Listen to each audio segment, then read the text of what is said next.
tio já vai estar iniciando a sala com uma oração. E o tio já pede para vocês, quem está em casa aí, vamos todo mundo fechar o olhinho e vamos todo mundo orar junto. Senhor Jesus, nosso Deus, Isso, fecha o olhinho, vamos todo mundo orar junto. A gente não vai ficar orando sozinho aqui não. Fecha o olhinho para nós orarmos junto. Vamos iniciar nossa aula com uma oração. Senhor Jesus, nosso Deus, nosso Pai, nós te agradecemos, Senhor, pela tua presença neste lugar. E nós te pedimos, fala conosco, Espírito Santo nos dá direção, nos dá as palavras certas para serem ensinadas aqui nesse domingo de EBD. E nós te pedimos, Espírito Santo, permaneça conosco, porque nós estaremos falando sobre a ida de Jesus ao templo. Isso é muito importante para os nossos juniores, para nós aprendermos da maneira correta, da maneira que o Senhor quer nos ensinar. Amém? Amém. A nossa lição de hoje vai falar sobre Jesus. Pode falar. Jesus.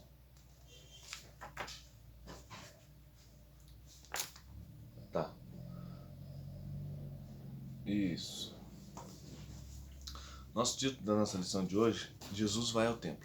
Juniores, antes de mais nada, mais uma vez que a gente não pode parar de agradecer a vocês pela participação de vocês aos desafios, porque isso daí está trazendo crescimento espiritual para vocês. Todos os dias vocês estão lendo a palavra do Senhor. Tenho certeza que Jesus se alegra muito com isso, e isso daí é bênção para a vida de vocês, primeiramente para a vida de vocês, né? Depois é gratificante para nós vermos vocês estarem participando dos desafios, com o apoio da tia Andréia, com o apoio da tia Chinise, que são também as professoras de vocês nesse trabalho tão maravilhoso. Estaremos falando hoje sobre a ida de Jesus ao templo, né? Mas para que nós pudéssemos falar na ida de Jesus ao templo, nós temos que primeiro compreendermos o que é o templo. Hoje, o templo é o quê? Nós somos o templo do Espírito Santo? Como vocês participaram do desafio? Somos. Nós somos o templo do Espírito Santo. Deus, ele escolheu cada um de vocês para estar morando. Deus onipresente escolheu cada um de vocês. Ele pode estar dentro de cada um, ele pode estar com cada um. Ele escolheu você, escolheu o tio, ele escolheu nós para sermos a casa dele. Então, nós somos o templo do Espírito Santo. Só que, além do templo do Espírito Santo, nós temos a nossa casa de oração, né? Onde que fica a nossa casa de oração? Alguém sabe? Pode ser. Mas a nossa casa de oração é a igreja. A igreja é a casa de oração, onde nós vamos ali orar. Claro que nós podemos orar em casa também, podemos conversar com o Senhor em casa, na rua, como disse o apóstolo Paulo, para nós orarmos sem cessar, né? Orarmos em todo momento. Claro que nós não precisamos também dobrar o joelho em todo momento, né? É muito bom nós dobrarmos nosso joelho para orar, mas não tem como nós estarmos andando na rua, de repente eu vou orar, vou dobrar meu joelho aqui para orar. Não, não é assim. Orar, você pode dobrar o teu joelho para orar lá na sua casa. Quem sabe lá na escola você escolheu um lugar lá para orar. Quer saber? Eu vou orar aqui agora. Me deu vontade de dobrar o joelho, eu vou orar aqui. Quem sabe o papai e a mamãe no trabalho. Sim, claro, tem alguns lugares que você pode orar. Discretamente você pode ir lá, dobrar o joelho e orar. Na igreja, com maior liberdade, você pode orar, né? Mas orar sem cessar em todo momento, você pode orar em pensamento ao Senhor. Mas nós temos a nossa casa de oração. E a nossa casa de oração é a nossa igreja local, né? Onde nós estamos ali para orar e buscar ao Senhor, em comunhão com os nossos irmãos. Para aqueles juniores que têm menos de 12 anos, estamos numa fase que nós não podemos estarmos, os menos de 12 anos não podem estar na igreja, e os que têm mais de 12 anos já devem retornar à igreja, já devem estar na igreja, já devem estar frequentando os cultos novamente. É muito bom vocês estarem frequentando os cultos novamente, em comunhão com os irmãos, em comunhão uns com os outros. Imagine aquele junior nosso, com mais de 12 anos, que não vai à igreja. Tipo, nós não se vê na escola dominical, porque é tudo por meio de vídeo, e muitas vezes um junior não vê o outro, com mais de 12 anos não vê o outro porque não vai na igreja. Então, por isso, é muito importante vocês estarem retornando à igreja, aqueles que têm mais de 12 anos retornarem à igreja, a casa do Senhor. Imagine se o Senhor vai no templo e não encontra você. Imagina, já sabe, Jesus fala assim, nossa, mas ele tem mais de 12 anos e não vai na igreja? Por que será? Jesus vai ao templo e não encontra você. Então nossa lição aqui vai falar sobre Jesus vai ao templo. Claro que não vai falar sobre Jesus vai ao templo para procurar você, né? Porque ele sabe onde você está em todo momento. Mas é claro que Jesus gosta de ver você na igreja, né? Jesus vai ao templo na nossa lição por outro motivo. Não é para te ver, não. É por outro motivo. Te ver, ele te vê em vários lugares. Mas a nossa lição fala sobre a ida de Jesus por outro motivo ao templo, do qual nós vamos estar aprendendo hoje. E vamos estar vendo por que é que ele foi ao templo. Claro que não foi ao templo, também não foi na nossa igreja. Ele sempre está na nossa igreja, mas nesse caso não foi no templo na nossa igreja. Ele foi ao templo em outro lugar. E ele foi ao templo em outro templo, não foi nesse templo que ele foi. Ele foi ao templo em outra igreja, no templo de Israel, em outro templo, que não é nem no templo nosso. Mas vamos chegar lá. Tudo bem. A igreja é um lugar onde nós fazemos o quê? Nós vamos para conversar, brincar ou adorar. Conversar, nós vamos para conversar com Deus, né? De qualquer forma, nós vamos ali, que nem nós falamos, nós dobramos nosso joelho com liberdade, nós vamos para nós conversarmos com Deus, né? Claro, tem muitos que vão lá para conversar com os irmãos, né? Isso daí é um momento de comunhão nosso também. Mas nós vamos para adorar, conversar com Deus, né? Explicar a nossa situação que nós estamos vivendo e falar para o Senhor participar da nossa vida. A igreja é um lugar de adoração, né? É um lugar de comunhão com os irmãos, um lugar de comunhão com Deus, é um lugar de adoração, né? Israel, eles tinham um templo que quando eles saíram do Egito, Israel eles faziam o tabernáculo, né? Que Moisés levantou o tabernáculo para sempre Deus habitar no meio do tabernáculo. Sempre quando a presença de Deus ela se manifestava no tabernáculo, o povo de Israel ele descia uma nuvem sobre o tabernáculo e enquanto aquela nuvem não se levantava, o povo de Israel não saía caminhar novamente no deserto. Quando aquela nuvem se levantava, pode ser que aquela nuvem ficava dias e dias. Ele só saía caminhar de volta no deserto, andar, fazer sua peregrinação no deserto, quando a nuvem se levantava. Enquanto aquela nuvem ficava sobre o tabernáculo, Israel não andava. Quando a nuvem saía do tabernáculo, Israel voltava a caminhar. Tudo bem. Israel tinha o tabernáculo, né? Depois, nos tempos dos reis, Davi ele falou para o Senhor: Senhor, eu quero construir para o Senhor uma casa, onde o Senhor irá habitar. Só que daí Deus falou para Davi: não, Davi, não vai ser assim não. Você é um homem de guerra, homem de batalha, e vocês têm feito as suas pelejas. Então, não vai ser das tuas mãos. Eu gostei da ideia de ter uma casa, mas não vai ser das tuas mãos. Mas já que você teve a ideia, vai ser das mãos do teu filho, Salomão. Salomão, Deus falou que ia construir uma casa para o Senhor. Salomão, muito obediente, né? Foi lá e ouviu. E quem é que não queria construir uma casa para o Senhor, né? Salomão, muito obediente, foi lá e construiu uma casa para o Senhor. Um templo muito bonito. Fez um grandioso templo para o Senhor. Conforme as guerras foi vindo sobre Israel, acabaram destruindo o templo. Nossa, que dó que deu, destruir o templo do Senhor. Mas daí futuramente foram lá reconstruir, e depois foi reformado e assim foi. Herodes por fim reformou. Mas deixa eu trouxe aqui uma figura aqui para vocês terem mais ou menos uma noção como que foi o templo do Senhor, né? Dava até dó destruir, mas o povo lá foi lá e destruiu mesmo, sem piedade. Mas quem também destruiu foi os inimigos, né? Os inimigos foram lá e destruiu o templo, né? Talvez porque eles não queriam que o Senhor se manifestasse, foi lá e destruiu o templo. Mas tudo bem. A gente não tem nada para apontar aqui, vai ser assim mesmo. Ó, então tudo bem. Aqui é o templo do Senhor.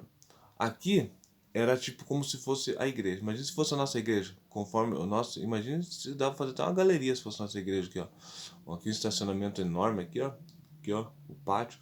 Mas não é a nossa igreja. Isso aqui é o templo do Senhor. Agora, só que dentro do templo, aqui não tem uma imagem aberta, mas dá para vocês imaginar aqui, ó.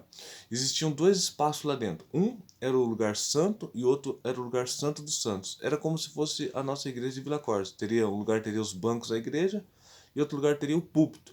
Só que daí a parte dos santos, ele tinha um véu que cobria tudo ali e separava, ninguém podia entrar.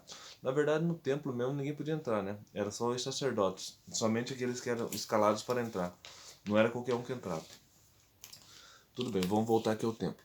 E o lugar santo dos santos, ele tinha um véu onde ficava a Arca da Aliança. A Arca da Aliança ficava lá. Só que nesse tempo, a Arca da Aliança não estava mais no templo. No tempo do rei Herodes, a Arca da Aliança não estava mais no templo. Porque Israel, no meio de suas batalhas, suas pelejas, Israel foi lá e acabou perdendo a Arca da Aliança, porque eles não sabem nem onde foi parar a Arca da Aliança, né? Eles perderam a Arca da Aliança, se eles soubessem onde tinham parado, eles tinham pegado de volta e tinham trazido ao templo, né? Mas em meio às batalhas de Israel, eles acabaram perdendo a Arca da Aliança. Então, do lugar do Santo dos Santos, já não estava mais a Arca da Aliança. Você sabe o que simbolizava a Arca da Aliança? Por que Israel tinha essa Arca da Aliança? E isso, muito bem. A Arca da Aliança ela simbolizava a presença de Deus, né? A Arca da Aliança foi feita lá antigamente, no tempo de Moisés também, né? Tempo do Tabernáculo, tempo de Moisés, onde Moisés fez a Arca da Aliança, que ela simbolizava a presença de Deus. Tudo bem, já não tinha mais a Arca da Aliança, mas eles tinham o templo, né? E tinha essa região aqui que era o átrio. Os átrios ali onde ficava Herodes, ficava as mulheres, ficavam os gentios, né? Eles ficavam nesse espaço aqui, ó. E é nesse espaço que a nossa lição vai falar hoje. A ida de Jesus ao templo. Como o tio falou, Jesus na ida do Senhor. Jesus, quando ele tinha os seus 12 anos, ele já ia ao templo para ensinar os doutores, as pessoas iam fazer questionamento com Jesus, perguntar as coisas para Jesus. Eles ficavam admirados com a sabedoria de Jesus, porque ele era muito sábio demais. Imagina, é porque na verdade 100% Deus, né? 100% Deus na terra, ele era 100% homem, né? Porque ele era constituído de carne, osso, pele, ele tinha neurônio, cérebro, cabelo. Então ele era 100% homem, né? Ele era feito de homem também, ele se vestia igual os homens da época. Só que, interiormente, ele era 100% Deus, era o Espírito de Deus morando dentro de uma carne, né? Seria mais ou menos hoje. Hoje você é templo do Espírito Santo. O Espírito Santo ele habita dentro de você, mas você tem o teu Espírito e o Espírito Santo que habita dentro de você. Jesus não. Jesus ele era diferente. Ele era 100% homem por fora, carne e osso, pele, e 100% Deus por dentro, porque ele não tinha, ele só tinha o Espírito de Deus, era o Espírito Santo que reinava e morava ali dentro. Então ele era 100% Deus, por isso que a sabedoria dele era suprema, né? Imagine todo o conhecimento que ele tinha, né? Hoje nós queremos aprender qualquer coisa nos livros de história, a história do Brasil, nós vamos pesquisar, né? Nos livros de história nós acabamos aprendendo. Nós queremos aprender contas novas, nós vamos procurar ali nos cálculos e vamos começar a fazer contas novas, nós vamos aprender, né? Nós temos que aprender. Mas Jesus não, supremo, a sabedoria dele era grandiosa. Era grandiosa aqui na Terra, né? Porque hoje ainda continua grandiosíssima, né? Porque ele é o Todo-Poderoso. E daí nesse tempo aí, no tempo com 12 anos, ele já ia no templo ensinar os homens, né? As pessoas ficavam admiradas, nossa, que tamanho conhecimento que tem esse homem, ou esse garoto, que tamanho conhecimento. E os judeus, assim, eles aprendiam com o Senhor. Mas, voltando aqui nessa época aqui, Jesus, quando ele foi ao templo, aconteceu algo interessante naquela ida dele ao templo. O povo de Israel, a maneira deles adorar a Deus naquela época e a maneira deles pedir perdão era diferente da maneira de hoje. Qual que é a maneira que você pede perdão hoje? Porque pecador você é. Eu falo, é verdade, de vez em quando a gente comete uns pecadinhos. Às vezes uns pecadinhos de desobediência, às vezes mentira. Nossa, se nós falar que nós não mente, daí nós já estamos sendo mentirosos, né? Falar assim, ó. Imagina eu tô conversando com um rapaz, o rapaz fala assim, você já mentiu? Não, nunca menti. Porque eu sei que quem é o pai da mentira é o diabo, né? Então eu nunca menti porque eu não sou filho do diabo. Você já mentiu? Se você parar para analisar a sua vida? Quem sabe essa semana, vamos dizer que tipo você está se corrigindo cada dia mais. Quem sabe o ano passado, o ano retrasado, há 3 anos atrás, 5, 10. Tem uns que tem menos de 9 anos, né? Então já não dá para ir muito longe. Mas tudo bem. Você já mentiu? Alguns já mentiram. Ontem, né? Porque se falar que nunca mentiu também já se tornou mentiroso, né? Porque alguma mentirinha ou outra, a gente acaba mentindo. Claro que a gente acaba também se corrigindo para não ficar mentindo toda hora, né? E também não ficar pecando toda hora, porque a gente está se purificando para ir morar no céu, né? Porque a Bíblia fala que sem santidade ninguém verá o Senhor, né? Então se a gente continuar errando, mentindo, vivendo sempre nos nossos erros, e o Senhor falando para nós nos corrigir, a gente não se corrigir e continuar sempre na mesma, sem santidade, olha, perigoso, hein? Aí se torna perigoso. Imagina o dia do arrebatamento, imagina o dia das mansões celestiais se abrir, a gente não ter santidade, a gente não agradou o Senhor, a gente sempre viveu na mentira, sempre desobedecendo pai, mãe, a mamãe fala, o papai fala, e a gente tipo não dá ouvido, não quero saber, não quero saber, papai e mãe tá falando, você tá lá, tá cantando, tá subiando, não quer ouvir papai e mamãe. Olha que isso é perigoso, hein? No dia do arrebatamento isso é muito perigoso.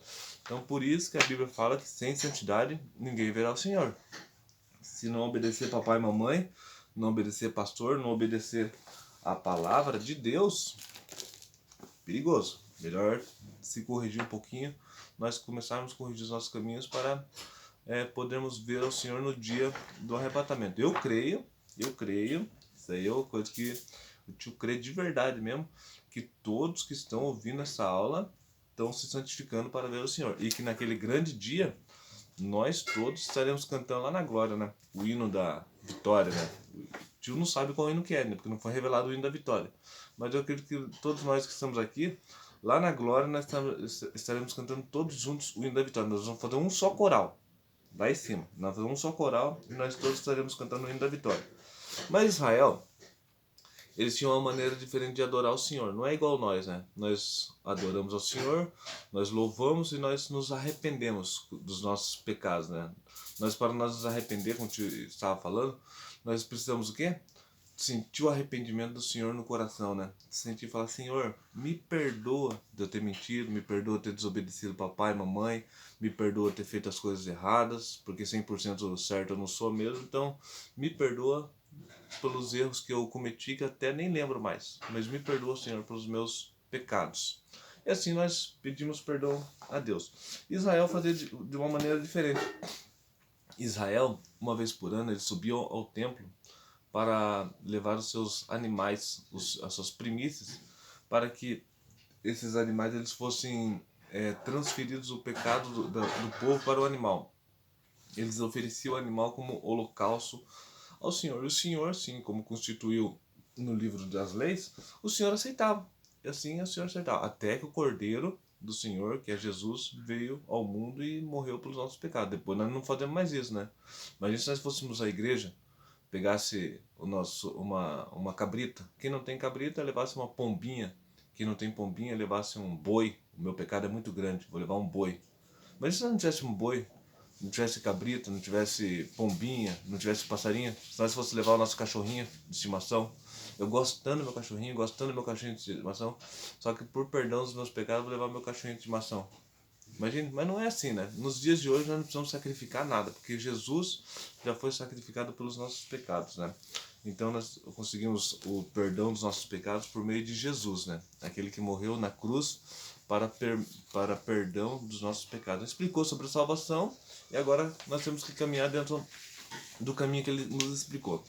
Israel, quando eles iam ao templo, eles levavam seus animais. Só que o templo do Senhor, nesse templo aqui, ó, o templo do Senhor aqui tá meio vazio porque não tem ninguém, acho que deveria estar todo mundo, ou o pessoal não tinha chegado ainda para levar os seus animais, ou o pessoal não tinha ido. Israel ele foi ao templo do Senhor para ali levar os seus animais para a festa. O tio vai estar lendo aqui a revista aqui para vocês estarem entendendo a lição.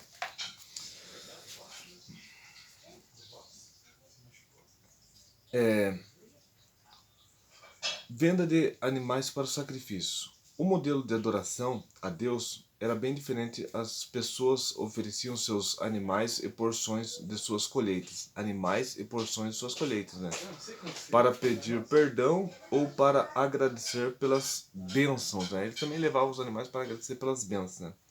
Entretanto, havia muitos critérios para que tais animais fossem aceitos. E quando alguns animais eram trazidos e reprovados, ou quando a pessoa vinha de outra região tão distante que não era possível trazer seus animais, era preciso comprá-los no templo. Imagine comprar animais no templo. Vocês veem que quando acaba o culto hoje, nós fazemos o quê? Nós fazemos cantina, né? Nós vendemos comidas, né? Coisas assim, né? Mas as pessoas iam naquele tempo comprar animais ao templo. Por quê? Se a pessoa vinha de longe, o animal tinha que ser 100% perfeito. Mas se de repente chegava lá de longe e o animal já estava cansado, ou quem sabe quebrou uma patinha, coisa assim, não era aceito. O animal tinha que ser 100% perfeito.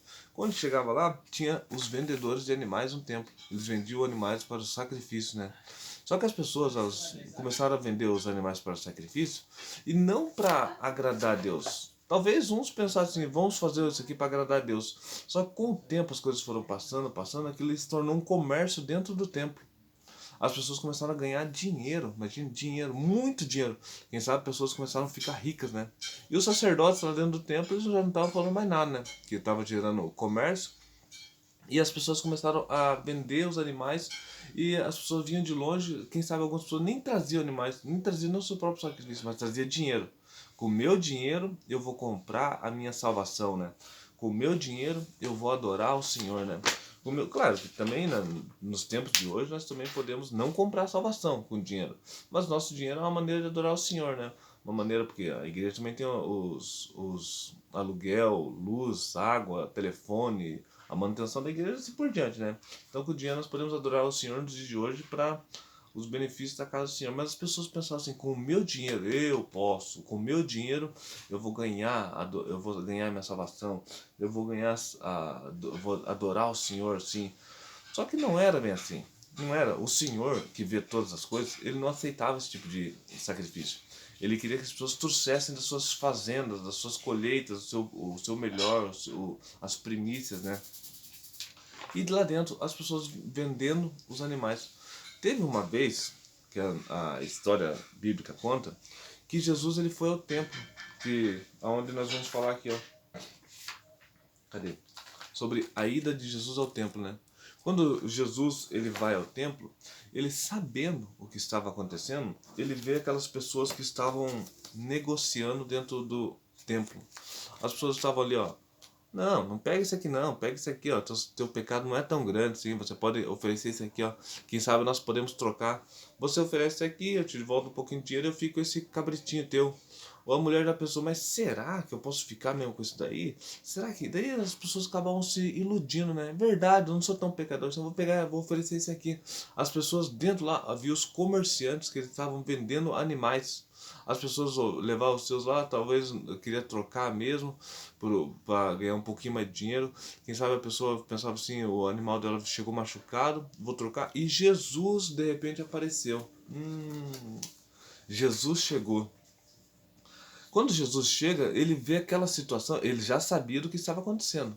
Mas quando Jesus chega, ele vê aquela situação, pessoas ali ó, que estavam vendendo coisas dentro do templo. E o templo do Senhor, ele já estava virando agora um lugar de comércio. As pessoas estavam pensando que ali era como posso dizer, um mercado ou coisa assim de coisas de vendas e trocas, né? E ali não. O templo sempre foi uma casa de adoração.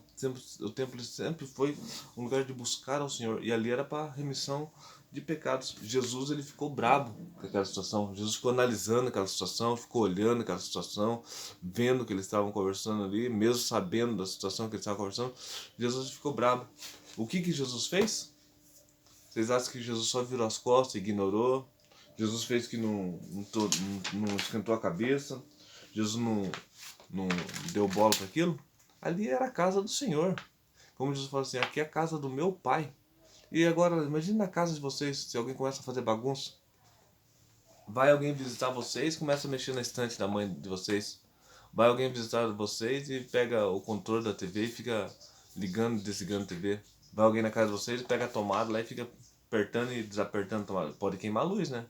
É perigoso. E depois a pessoa vai embora e tem que comprar uma lâmpada nova.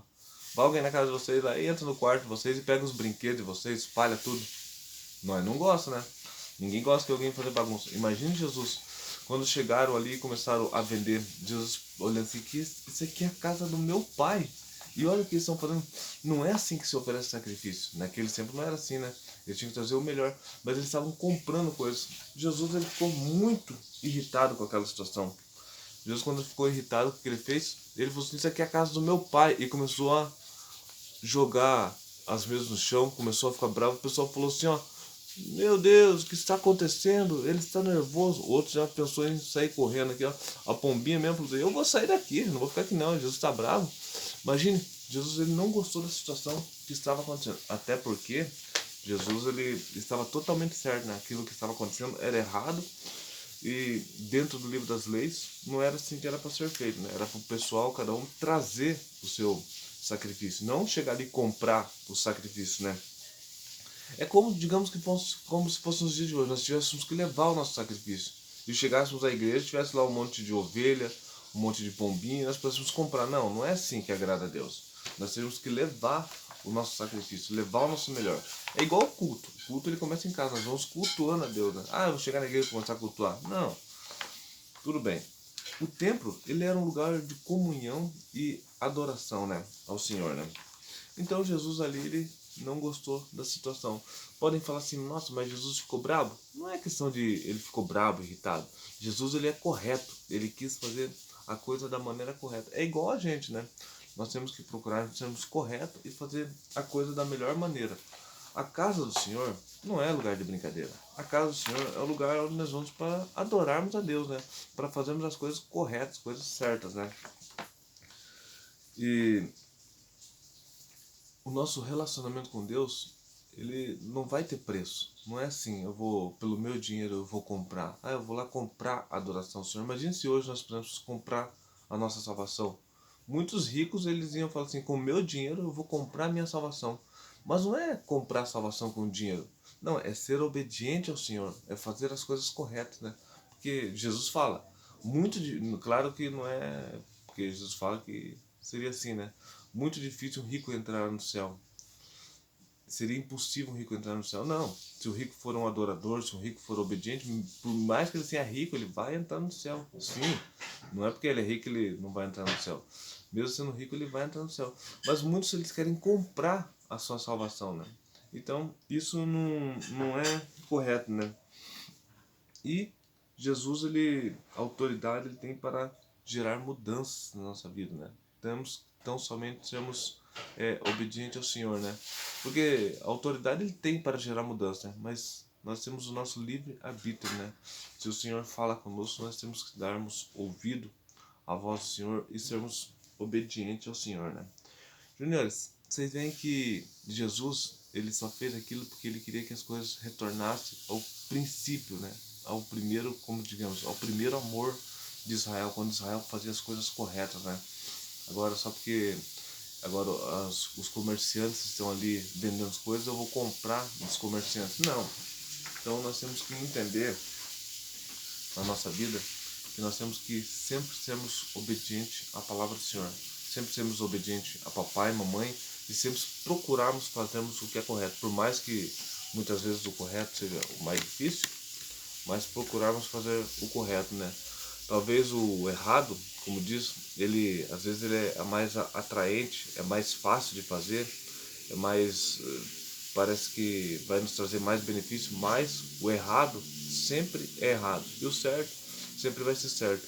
Por mais que o certo muitas vezes é um caminho mais longo, a porta é estreita, mas o certo é certo e o errado é errado. Então na vida de vocês nós temos que procurarmos sermos obedientes ao Senhor. E nesses dias que nós estamos em casa, procurarmos cada vez mais lermos a palavra do Senhor e orarmos e procurarmos termos a nossa comunhão com o Senhor, né? O Senhor espera que quando nós estarmos todos juntos novamente na casa do Senhor, que nós possamos contarmos nossos testemunhos que o Senhor tem feito na nossa vida, né? O Tio vai estar finalizando aqui essa aula e o Tio quer que vocês entendam que o nosso sacrifício com o Senhor, ele não tem valor. Nosso sacrifício com o Senhor é a nossa obediência, é a nossa adoração, é o nosso bom testemunho, né? Então, nós vamos estar finalizando aqui e que essa aula venha a ser bênção para a vida de vocês. Senhor Jesus, nosso Deus, Pai, nós te louvamos, Senhor. Nós te louvamos porque nós temos a convicção, Senhor, que o trabalhar do Senhor na nossa vida, ele é um trabalhar especial, Senhor. Nós temos a convicção, Senhor, que o que o Senhor faz para nós é o melhor, ó Pai. Por isso, Deus, em nome de Jesus, nós te agradecemos e nós te pedimos a bênção do Senhor sobre cada junior. Nós te pedimos a bênção do Senhor sobre os professores dessa EBD. Em nome de Jesus, permaneça conosco nessa continuação de domingo. Amém.